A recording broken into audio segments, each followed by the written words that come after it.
Picture this: you're a Habsburg knight, representing the pinnacle of medieval military might, and you're protected by layers of mail and early plate armor. Your army, a colossal force that modern estimates place between 3,000 and 6,000 strong, is an unstoppable wave of imperial power sent to crush a rebellion of unruly peasants. But as you enter a narrow, icy pass squeezed between a cold lakeshore and a sheer mountain cliff, the world just erupts. The sky doesn't rain arrows, but boulders and logs, shattering your formation and crushing men and horses. From the slopes above, a terrifying sound echoes, not the clash of swords, but the war cries of around 1,500 farmers. In that moment, you realize your armor isn't a fortress, it's a tomb. This is the story of the Battle of Morgarten, and how a handful of peasants taught an empire the meaning of fear. This wasn't a battle. It was a butchery. It was the day peasants destroyed a feudal army and became one of the early signs of a change that would sweep across history.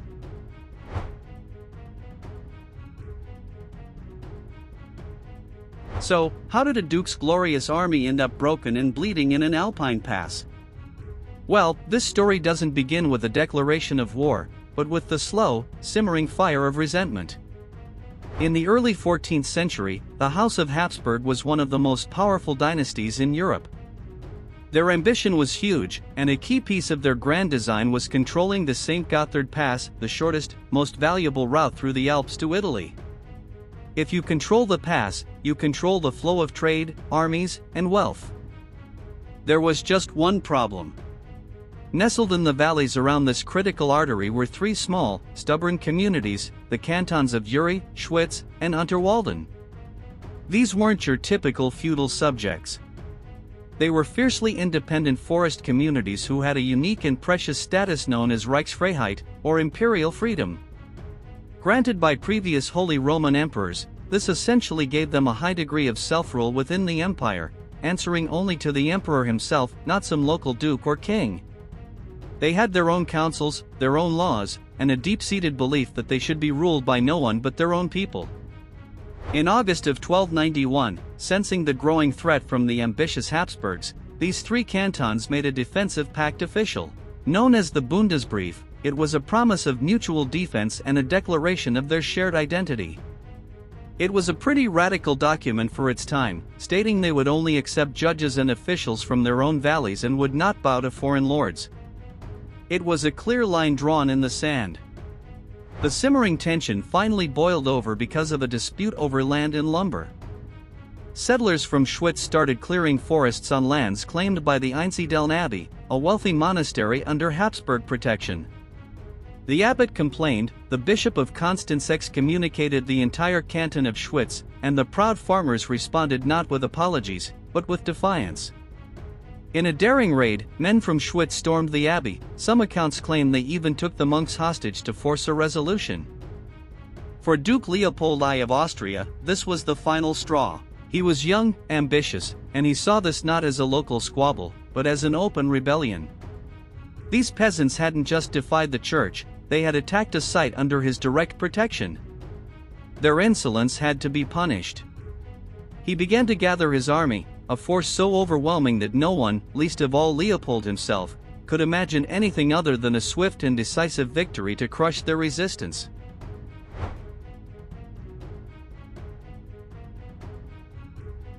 On paper, this wasn't a fight, it was a foregone conclusion. The difference between the two forces was almost laughable. Sources from the time are limited and often exaggerated, but modern historians estimate Duke Leopold's force was somewhere between 3,000 and 6,500 strong. This army included a corps of at least 1,000, perhaps 2,000, heavily armored knights, the apex predators of the 14th century battlefield. These were nobles from Austria and Swabia, men who had trained for war their entire lives. Just imagine the sight. A knight was a walking fortress, protected by layers of mail and reinforced with emerging pieces of plate armor. This wasn't just protection, it was a status symbol that cost more than a small farm. He was a medieval main battle tank, riding a massive warhorse and wielding a long, heavy lance designed to punch through anything in his path. And backing them up were thousands of well-equipped infantrymen armed with spears, swords, and crossbows. This was a professional, state-of-the-art army. Against this iron tide stood the Swiss. They weren't soldiers. They were farmers, herdsmen, and woodsmen. Their total force was likely between 1,300 and 1,500 men. They were outnumbered significantly. Most had no real armor, maybe a leather jerkin or a simple steel cap. Their weapons weren't finely crafted swords, but adapted farm tools. The Swiss had no cavalry, no siege engines, and no formal professional training.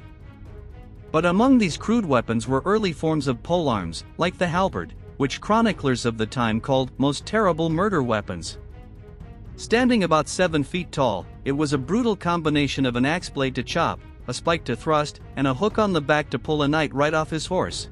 It was a weapon devastatingly effective against armored opponents. And as the world was about to find out, a determined man with an effective polearm could be far deadlier than a knight in a trap. The Swiss had 3 things Leopold's army didn't: an unbreakable will to defend their homes, a burning hatred for their would-be rulers, and an intimate, lifelong knowledge of the treacherous mountain terrain they called home. Where Leopold saw a simple mountain pass, the men of Schwyz saw a weapon. If you're enjoying this story of incredible underdog spirit, do us a favor and hit that like button and subscribe. We explore amazing historical stories like this every week, and your support helps us bring them to life. Now, back to the trap.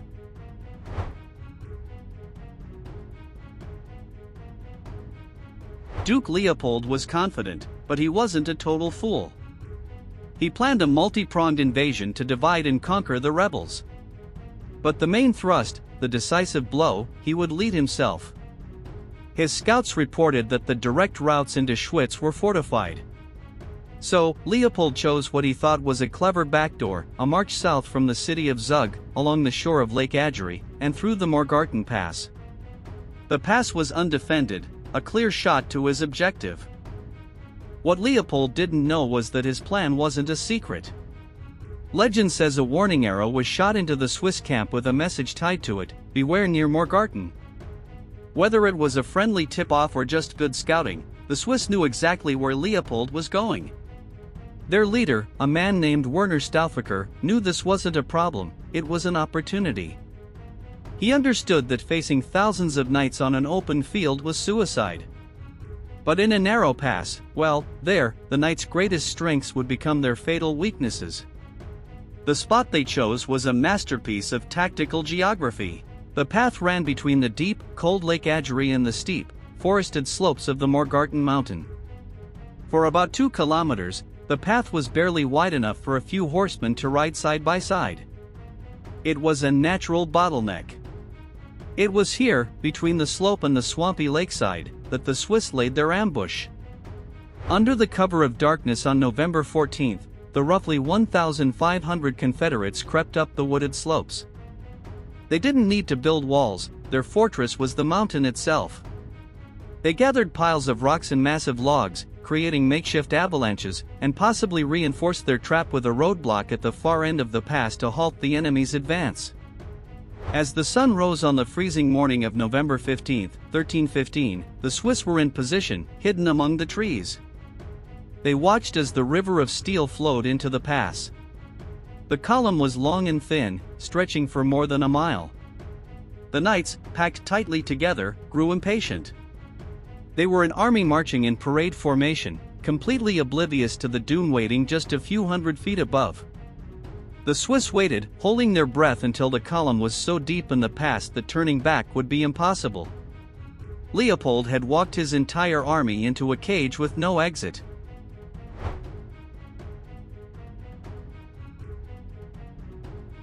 The attack didn't start with a war cry. It started with the groan of timber and the rumble of stone. High on the slope, the Swiss unleashed their avalanche. A cascade of logs and boulders crashed down into the Habsburg column. The effect was instant and horrific. The projectiles smashed into the dense ranks, crushing men and horses. That safe corridor was now a bowling alley, and the Habsburg knights were the pins. Horses screamed, throwing their heavily armored riders to the icy ground. On that slippery, debris-covered terrain, even a well-trained knight struggled to regain footing. Before they could even try, the front of the column hit the barricade and the entire army compressed like an accordion, creating a panicked, writhing mass. There was no room to maneuver, no space to form a battle line, no way to charge. The knights' armor, their greatest asset, now rendered them helpless turtles, trapped and terrified. Then, as chaos reigned below, the Swiss attacked. They swarmed down the slopes, their simple spiked boots giving them sure footing where the knights' smooth-soled shoes offered no grip. They hit the flank of the disordered column like a furious wave. This was not the chivalrous combat the knights knew. The Swiss offered little quarter. They weren't interested in taking highborn prisoners for ransom, which was standard practice. They were there to exterminate an invader. As one chronicler dramatically claimed, the Swiss seemed to cut down all, without distinction, till there were none left to kill. It was, in his words, a mere butchery. A knight struggling to his feet would be met with the full, brutal force of an early halberd. The axe head sheared through helmets, the spike punched through joints, and the hook dragged knights down into the mud to be finished off. Panic turned to hysteria. The foot soldiers at the rear, seeing the slaughter, broke and fled. For the knights trapped in the middle, retreat was impossible. Hemmed in by the mountain and the relentless Swiss, their only escape was the lake. Many soldiers, including knights in their armor, were either pushed or desperately threw themselves into the freezing water. Weighed down by pounds of steel, some sank and drowned, their armor becoming a lead-lined coffin. In less than 2 hours, it was over. Estimates suggest as many as 1,500 to 2,000 of Leopold's soldiers lay dead. Duke Leopold himself barely escaped, fighting his way through the panicked remnants of his own army, reportedly half dead from extreme sorrow.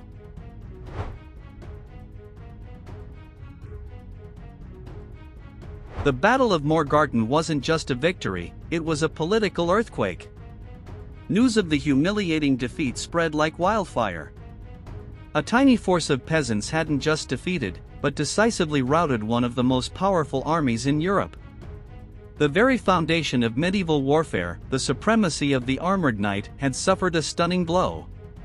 Morgarten, along with battles like Courtrai and Bannockburn, was one of the key events proving that disciplined infantry with good positioning could beat the masters of the battlefield. The immediate political fallout was huge. On December 9, 1315, the three cantons met and renewed their alliance. The Pact of Brunnen went even further than their first charter. It was written in German, the language of the people, not the elite's Latin. It established a unified foreign policy, stating no canton could make a deal with a foreign lord without the other's consent. They began calling themselves Eidgenossen, or oath comrades, solidifying their new identity.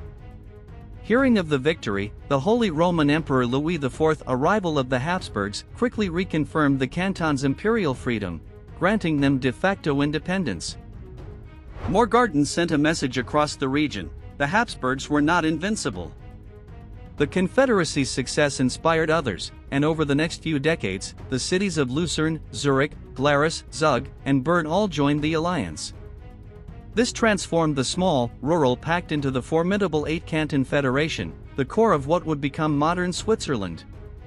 In fact, the prestige won by the men of Schwyz was so great that their name eventually came to be used for the entire confederation: Schwyz, Suisse, Svizzera, Switzerland. The military legacy was just as revolutionary.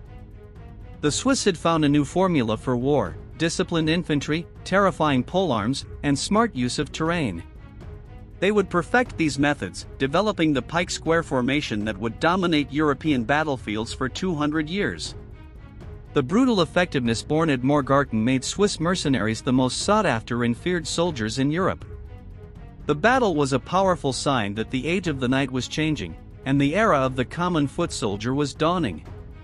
It was a bloody lesson, delivered by farmers in a muddy pass, proving that history isn't always written by the powerful, but by the determined. The Battle of Morgarten was a single, bloody morning, but its impact echoed for centuries. It was a brutal testament to the power of ingenuity, desperation, and knowing your own turf. It showed that the perceived order of the world, where knights were invincible and peasants were powerless, could be flipped on its head in an instant.